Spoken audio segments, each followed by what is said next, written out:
Imagine कीजिए, हम रात को पूरी मोटिवेशन के साथ डिसाइड करते हैं कि कल से रोज सुबह 5 बजे उठकर अपने नए बिजनेस आइडिया पर काम करेंगे। हाँ, और अलार्म भी सेट हो जाता है। बिल्कुल। पर अगले दिन जैसे ही अलार्म बजता है, अचानक हमारा अपना ही दिमाग हमें बोलता है कि यार आज 10 मिनट और सोना बहुत जरूरी है, या फिर लगता है आज ठीक फील नहीं हो रहा, कल से पक्का शुरू करेंगे। सही बात है, ये कल कभी आता नहीं है। एग्जैक्टली। तो क्या हमारे साथ अक्सर ऐसा होता है कि हम गोल्स तो सेट कर लेते हैं पर उन्हें पूरा नहीं कर पाते? ऐसा क्यों लगता है कि हमारा अपना दिमाग हमारे ही सपनों के खिलाफ बगावत कर रहा है? आज की इस गहरी चर्चा का मिशन यही समझना है। और ये समझना बहुत जरूरी है क्योंकि हमें लगता है प्रॉब्लम हमारी मेहनत में है। राइट। जबकि आज हम देखेंगे कि प्रॉब्लम मेहनत की नहीं, हमारी ब्रेन प्रोग्रामिंग की है। आज हम एक्सप्लोर कर रहे हैं जॉन असराफ की किताब इनर साइज। ये एक बहुत प्रोफाउंड पॉइंट रखती है कि फिजिकल फिटनेस के लिए जिम जाना काफी नहीं है। मेंटल फिटनेस के लिए दिमाग की एक्सरसाइज यानी इनर साइज भी उतनी ही जरूरी है। हाँ, मतलब फिजिकल मसल्स और मेंटल मसल्स दोनों अलग चीजें हैं। वही ना, अगर हम बाइसेप बनाना चाहते हैं तो हम पुशअप्स करते हैं, पर जब हमें अपना कॉन्फिडेंस, विल पावर या फोकस बढ़ाना होता है तो हम दिमाग की न्यूरो मसल्स को ट्रेन क्यों नहीं करते? क्योंकि सबसे बड़ी प्रॉब्लम ये है कि लोग अपने ब्रेन के फंडामेंटल आर्किटेक्चर को नहीं समझते। न्यूरोसाइंस हमें बताती है कि फंक्शनल तौर पर हमारे पास बेसिकली 2 दिमाग होते हैं। अच्छा, 2 दिमाग? हाँ, एक है हमारा कॉन्शियस माइंड यानी हमारा जागरूक दिमाग। जब हम वो गोल सेट करते ना कि मुझे अपना बिजनेस बड़ा करना है, तो हम इस कॉन्शियस माइंड का यूज कर रहे होते हैं। पर बायोलॉजिकल रियलिटी ये है कि वेट, मुझे गेस करने दीजिए, ये हिस्सा बहुत छोटा होता होगा। बहुत ही छोटा। ये कॉन्शियस माइंड हमारी पूरी ब्रेन एक्टिविटी का सिर्फ 3 से 5% हिस्सा ही कंट्रोल करता है। सिर्फ 3 से 5%? बाप रे। और पता है, ये प्रोसेसिंग में काफी स्लो भी होता है।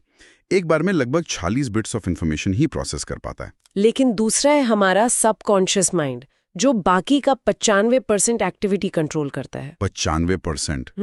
मतलब कंट्रोल तो वैसे भी हमारे पास नहीं था। एग्जैक्टली। इसे आप एक 800 पाउंड के गोरिल्ला की तरह समझ लीजिए।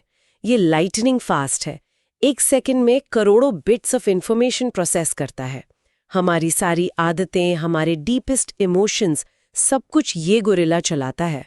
तो मतलब हम अपने उस छोटे से 3% कॉन्शियस माइंड से इस 800 पाउंड के गोरिल्ला को फिजिकली फोर्स करने की कोशिश करते हैं। हाँ, जिसका रिजल्ट ऑब्वियसली 0 होता है। गोरिल्ला जहां चाहेगा वहां ले जाएगा। ओह वाह। तो अगर मैं इसको बायोलॉजी के पर्सपेक्टिव से देखूं, एल्बर्ट आइंस्टाइन और एक आम इंसान का दिमाग लगभग सेम मॉलिक्यूलर आर्किटेक्चर से बना है, राइट? बिल्कुल, हार्डवेयर एकदम सेम है। तो फिर ये गोरिल्ला हमारे गोल्स को साबोटाज क्यों करता है? मैं इसको एक थर्मोस्टेट की एनालॉजी से देखता हूं। जैसे किसी कमरे का एसी थर्मोस्टेट टेम्परेचर को हमेशा सेम रखता है। हाँ, अगर आप खिड़की खोल दें तो एसी और तेज चलने लगता है। एग्जैक्टली। वो वापस रूम को पुराने टेम्परेचर पर ले आता है। ऐसा लगता है कि हमारा सबकॉन्शियस माइंड भी एक थर्मोस्टेट की तरह है। जब भी हम अपने कंफर्ट जोन से बाहर निकलते हैं, ये गोरिल्ला हमें वापस पुरानी आदत पर खींच लाता है। पर सवाल यह है कि एवोल्यूशन ने इस गोरिल्ला को हमारे खिलाफ क्यों डिजाइन किया? एक्चुअली एवोल्यूशन ने इस गोरिल्ला को हमारे खिलाफ नहीं बनाया, उसने इसको हमें जिंदा रखने के लिए डिजाइन किया था। जिंदा रखने के लिए? हाँ यार, लाखों साल के एवोल्यूशन के बाद हमारे एंशिएंट ब्रेन की 2 सबसे बड़ी प्रायोरिटीज बन चुकी हैं। पहली है सेफ्टी और दूसरी है एनर्जी एफिशिएंसी। ओके, सेफ्टी और एफिशिएंसी। पुराने जमाने में अपनी गुफा से यानी अपने कंफर्ट जोन से बाहर जाने का सीधा सा मतलब होता था किसी बड़े जानवर का शिकार बन जाना। दिमाग का काम आपको खुश रखना थोड़ी था। राइट, उसका काम था कि बस अगले दिन तक जिंदा रहो। एग्जैक्टली। और दूसरी बात है एनर्जी कंजर्वेशन। नया काम सीखने में दिमाग को ग्लूकोज बर्न करना पड़ता है और दिमाग हमेशा एनर्जी बचाना चाहता है ताकि किसी इमरजेंसी में काम आए। तो आज के मॉडर्न जमाने में जब हम कोई बड़ा बदलाव लाने की सोचते हैं, चाहे नई जॉब हो या नई आदत, दिमाग उसको एक थ्रेट मान लेता है। सही पकड़ा। उस बायोलॉजिकल लेवल पर वो उस चेंज को खतरा समझता है। उस थ्रेट को रोकते ही वो ऑटो पायलट मोड ऑन कर देता है ताकि हम सेफली वही करते रहें जो हम पहले से करते आ रहे हैं। यानी हम बायोलॉजिकली प्रोग्राम्ड हैं लेजी और सेफ रहने के लिए। ये तो काफी डिप्रेसिंग है यार। अगर ऐसा है तो उम्मीद कहाँ है? हम इस एंशिएंट सर्वाइवल प्रोग्रामिंग को ओवरराइड कैसे करें? यहीं पर एक बहुत ही पावरफुल कॉन्सेप्ट आता है, न्यूरोप्लास्टिसिटी। एक समय था जब साइंस मानती थी कि बचपन के बाद ब्रेन सीमेंट की तरह सूख कर हार्ड हो जाता है। हाँ, कि अब तो आदतें बदल ही नहीं सकती। प्लास्टिक है। चेंज हो सकता है। इसे हेब्स रूल के जरिए समझाया गया है। वो कहता है neurons that fire together wire together. अच्छा, मैं इसको एक जंगल के मेटाफोर से देखता हूँ। जैसे हमारी पुरानी आदत एक 8 लेन के पेव्ड हाईवे की तरह है ना, जहाँ गाड़ी बिना किसी एफर्ट के बहुत तेजी से चलती है। बिल्कुल, वो हाईवे बहुत पक्का हो चुका है। और नई आदत शुरू करना उस घने जंगल में नया रास्ता बनाने जैसा है, जहां आपको हाथ में एक चाकू लेकर एक एक पेड़ और झाड़ी काटनी पड़ती है। शुरू में ये बहुत मेहनत का काम है, बहुत एग्जॉस्टिंग होता है। पर जैसे जैसे आप उस नए रास्ते पर लगातार चलते हैं, वो रास्ता पक्का हो जाता है। और क्योंकि आप पुराने हाईवे पर नहीं जा रहे, वो धीरे धीरे जंगल में दोबारा छिप जाता है। पर उस जंगल में पहला रास्ता बनाने के लिए एक स्पेशल तरह का फ्यूल चाहिए। उनके मेंटोर एलन ब्राउन ने उनसे एक बहुत डीप सवाल पूछा था। क्या सवाल था वो? उन्होंने पूछा, आर यू इंटरेस्टेड और are you committed? Oh wow, interested या कमिटेड, इसमें तो जमीन आसमान का फर्क है ना। मेंटोर ने कहा कि जो गोल्स तुमने सेट किए हैं, क्या तुम उन्हें पाने में सिर्फ दिलचस्पी रखते हो या तुम पूरी तरह से कमिटेड हो? क्योंकि जब हम सिर्फ इंटरेस्टेड होते हैं तो दिमाग की एनर्जी कंजर्वेशन मोड ऑन रहती है। मतलब हम सिर्फ एक्सक्यूजेस देते हैं कि आज टाइम नहीं मिला, कल कर लेंगे। एग्जैक्टली। पर जब हम कमिटेड होते हैं तो हमारा कॉन्शियस माइंड एक ऐसा स्ट्रॉन्ग सिग्नल भेजता है जो हमारे इम्प्लिसिट बिलीव्स को चैलेंज करता है। इम्प्लिसिट बिलीफ्स, ये वर्ड थोड़ा टेक्निकल हो गया। इसे आप एक इनविजिबल ऑपरेटिंग सिस्टम यानी ओएस की तरह समझ लीजिए, जो बैकग्राउंड में चलता है। जैसे किसी फोन में ओएस पुराना हो तो नए ऐप्स क्रैश हो जाते हैं ना। सही बात है, हार्डवेयर चाहे जितना नया हो, पुराना सॉफ्टवेयर प्रॉब्लम करेगा ही। हमारे इम्प्लिसिट बिलीव्स जैसे कि मैं तो बचपन से ही आलसी हूं या मुझसे लोगों के सामने बात नहीं होगी, ये वो पुराना ओएस है।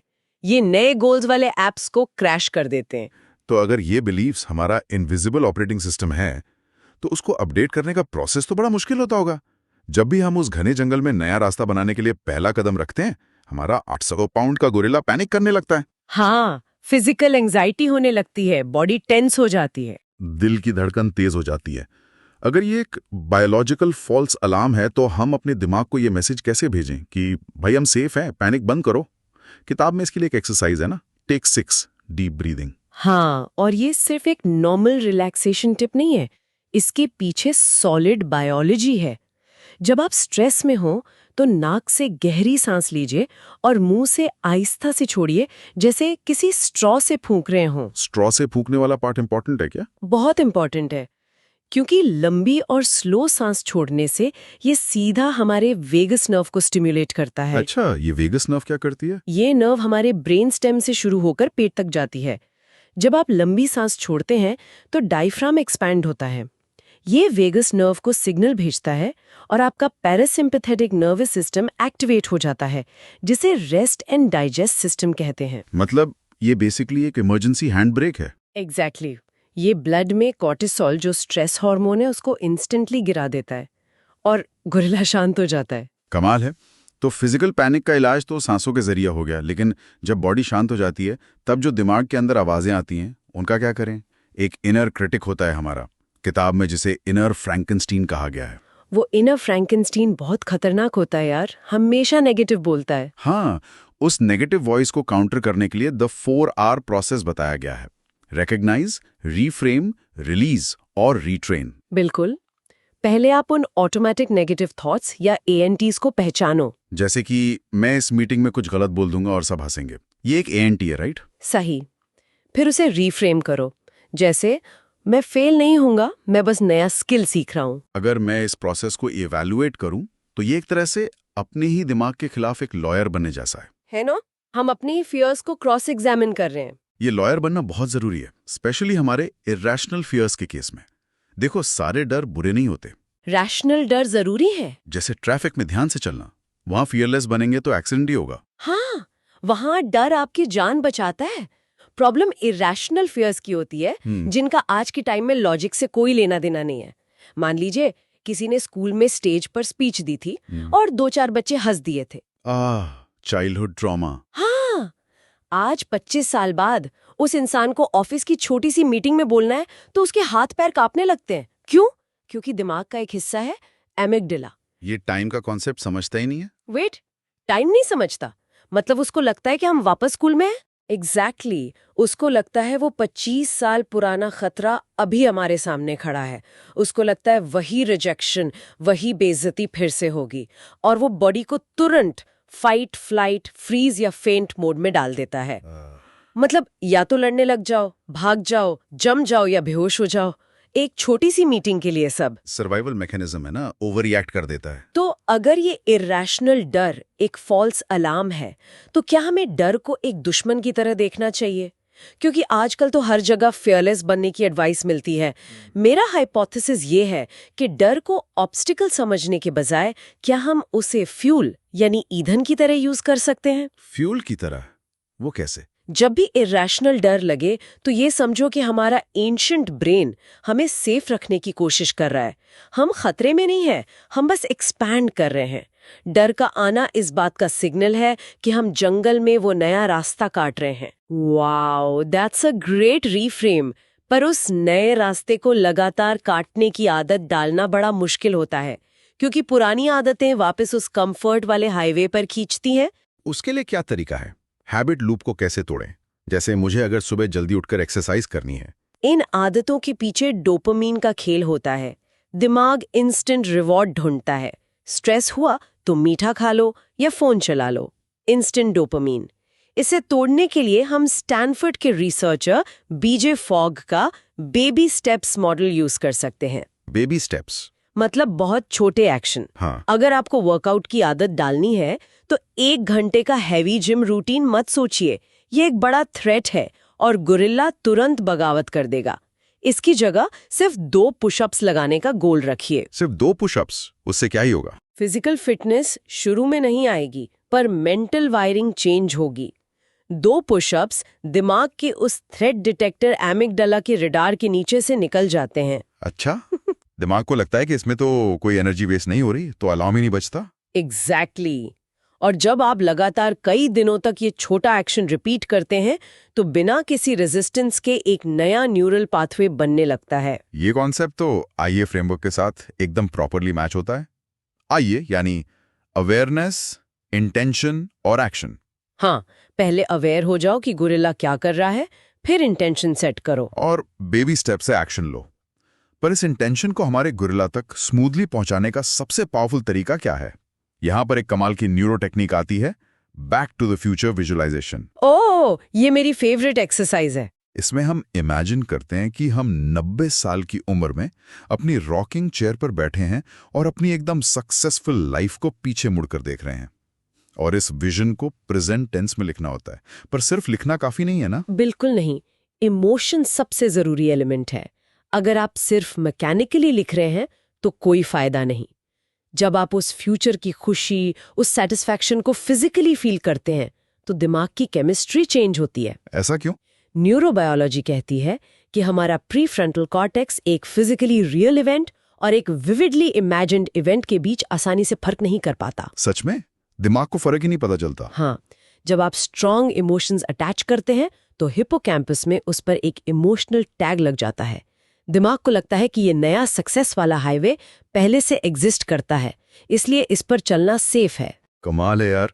तभी तो टॉप एथलीट्स और नेवी सील्स विजुअलाइजेशन का इतना इंटेंसिवली यूज करते हैं।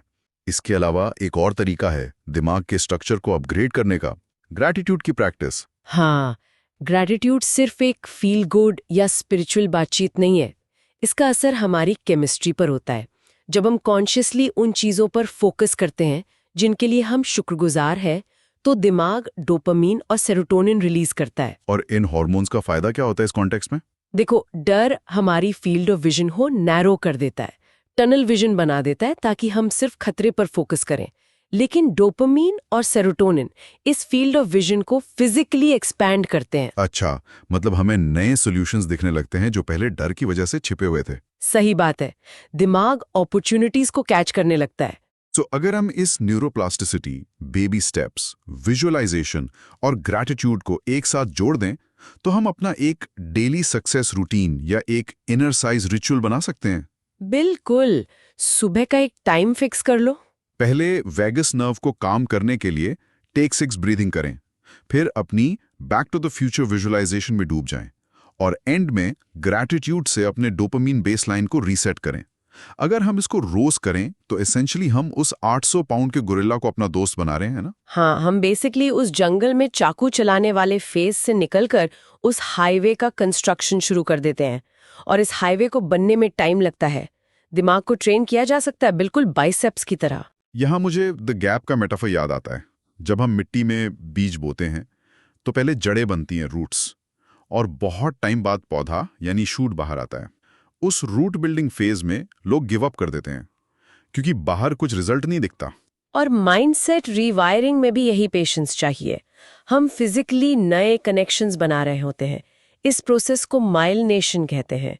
जब नए रास्ते पर एक फैटी लेयर चढ़ जाती है और सिग्नल फास्ट ट्रैवल करता है। तो मतलब सक्सेस बाहर से नहीं आती, इन छोटे छोटे डेली न्यूरल अपग्रेड से स्टार्ट होती है। कंसिस्टेंसी ही सब कुछ है। बिल्कुल सही। ये डीप डाइव सच में न्यूरोसाइंस और सेल्फ इंप्रूवमेंट का एक बहुत ही माइंड बेंडिंग कॉम्बिनेशन है। और इस गहरी चर्चा को खत्म करने से पहले मैं हम सब के लिए एक फाइनल थॉट छोड़ना चाहता हूं। एक ऐसी पॉसिबिलिटी जिसे सोचकर ही हैरानी होती है। बताइए, क्या है वो? हमने देखा कि दिमाग इलेक्ट्रिकल सिग्नल्स का एक नेटवर्क है। सोचो, अगर टेक्नोलॉजी इसी रफ्तार से आगे बढ़ती रही तो क्या फ्यूचर में ऐसा हो सकता है कि हम अपने दिमाग को इंटरनेट से प्लग इन कर लें? ओह, द मैट्रिक्स स्टाइल। हाँ, वर्चुअल रियलिटी या न्यूरो फीडबैक के थ्रू हम नई भाषा या पियानो बजाना सीधे डाउनलोड कर लें, या फिर उस 25 साल पुराने इरैशनल डर वाली मेमोरी को एक कंप्यूटर फाइल की तरह सेलेक्ट करके हमेशा के लिए डिलीट कर दें। सोचिए वो दुनिया कैसी होगी जहां रीवायरिंग प्रैक्टिस की जगह एक सॉफ्टवेयर अपडेट हो। वाओ, ये थॉट एक्सपेरिमेंट वाकई में हमें ह्यूमन एवोल्यूशन के फ्यूचर के बारे में सोचने पर मजबूर कर देता है। पर दोस्तों, सच्चाई ये है कि जब तक वो साई-फाई फ्यूचर नहीं आता, इस दिमागी गाड़ी की स्टीयरिंग हमारे ही हाथों में है। उस जंगल में नया रास्ता हमें खुद ही बनाना होगा, बेबी स्टेप से। अगर इस गहरी चर्चा ने आपके सोचने का तरीका बदला है और आपको अपने ही दिमाग को नए नजरिए से देखने पर मजबूर किया है, तो लाइक, शेयर और सब्सक्राइब जरूर करें। अगले डीप डाइव में ऐसी ही एक नई दुनिया के साथ मिलते हैं। तब तक के लिए अपने इनर गोरिल्ला को ट्रेन करते रहिए।